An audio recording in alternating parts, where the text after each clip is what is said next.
Hey friends, Donovan here with Trumpet Thoughts. And my thought for the day, I've had some people ask about what to do if they have a bottom lip that kind of keeps rolling under, rolling in, and is losing support. And I've kind of shared a bit about this before, about how that's been a frequent problem that I've had in the past. And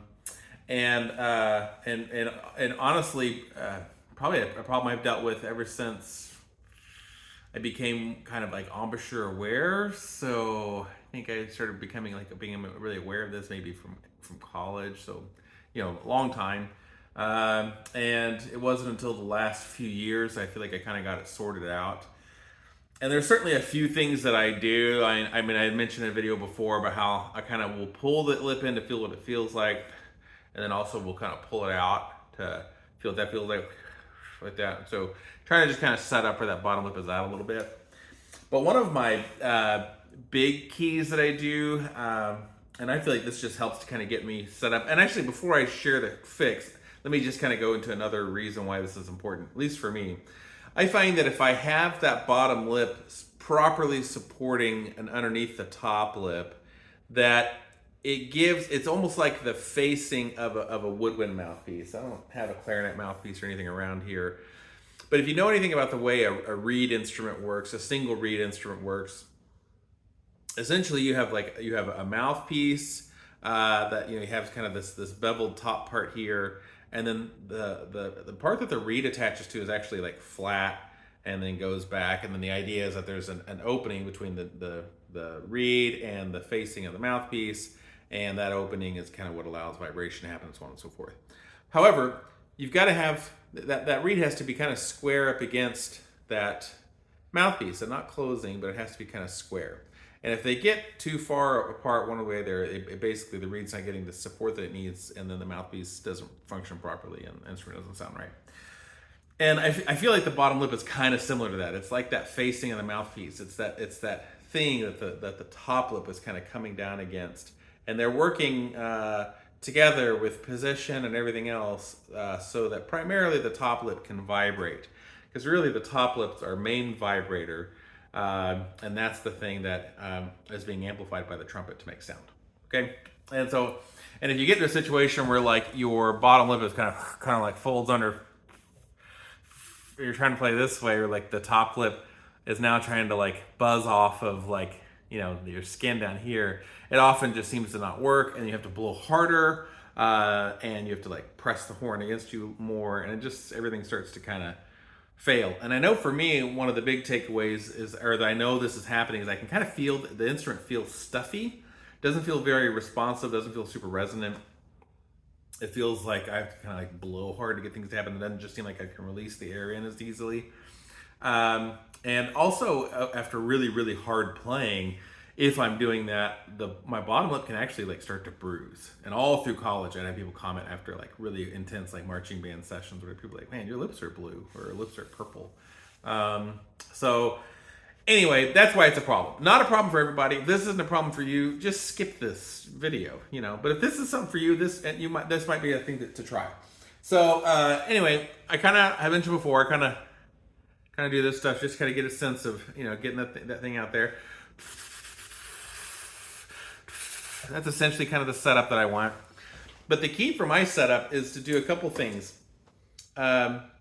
Is number one, Reinhardt talks about really every player should set up from the top lip coming down.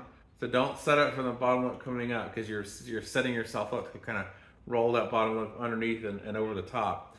But you want to set from the top lip coming down. But what I noticed for me, and this maybe also be a little bit being a type 4 upstream player, where I use less top lip than bottom lip and my underneath the mouthpiece rim for my embouchure. But I'll set up like way above. I'll set up like way up to here and then pull down. And so when I'm setting up here, I'm doing a couple things. One, I'm kind of finding a spot on my top lip where the mouthpiece likes to sit. So it's kind of like anchoring in, right? There's just a spot. I'm sure all of us kind of have that spot. But I'm finding that, and then I'm bringing it down. Like that.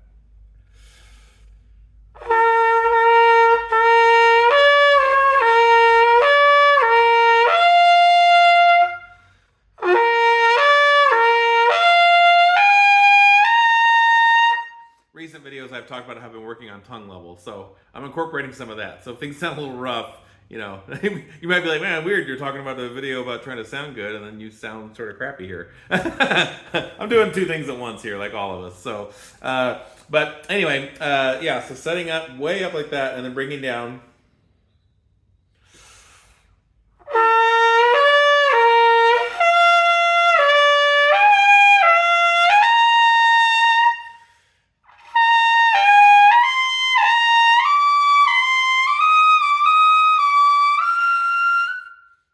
I find that's really helpful. Another exercise that I find really helpful is playing the double pedals, but playing them in the way that Jerry Callett always recommended. And you can use this even if you don't necessarily use any of his other ideas or whatever. But I find it, if you're the kind of person whose bottom lip tends to roll under, this exercise helps to get it out. So, and to do that, you're kind of, again, setting up this way, but now you're taking your bottom lip and you're sort of wrapping it outside the cup, like that, and then pulling it down.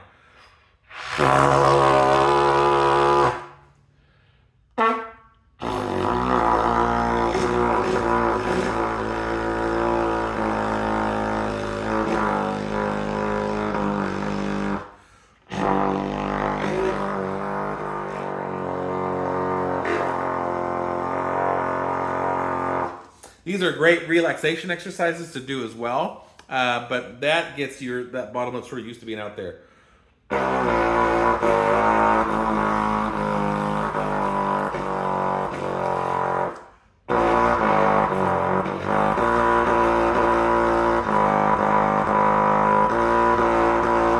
And then for those, I love to articulate using my tongue and touching my lip right up there to articulate for those double pedals, just when I'm playing that double pedal stuff. So I find that that's useful to get that set up that way.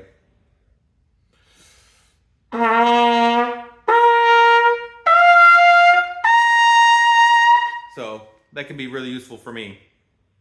And then the last thing is an exercise that a few people have come up with. And again, none of this stuff has anything unique or original to me. It's all stuff that I've stolen elsewhere. But Larry Marigolano talks about kind of this unfurled lip position.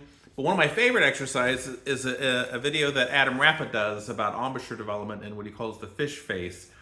And that's basically where you kind of pucker your lips together and squeeze them together in that fish face. And then while kind of holding all that tight, try to kind of open them up. Like that. Kind of goofy looking, but it's a great isometric. Honestly, about 10 or 20 seconds of that, and you'll definitely like feel it in your face. But that helps to train and develop the muscles needed to keep that bottom lip out and not fold under. So all those exercises together, combined with that setting up way up on the top like that, and then, I mean, I'm literally, when I set up, it's pretty much that extreme. I make sure it's totally clear my bottom lip. Then I bring it down, I just bring it down. The other thing that's important if your bottom lip, if you really, this tip is for everybody, but we should all be breathing through our mouth corners, not sort of the middle of our mouth. So you don't want to go like that. You want to go. That helps to keep all this set and not disturbed, and help alleviate bad habits. So anyway, hope that helps you. It helps me.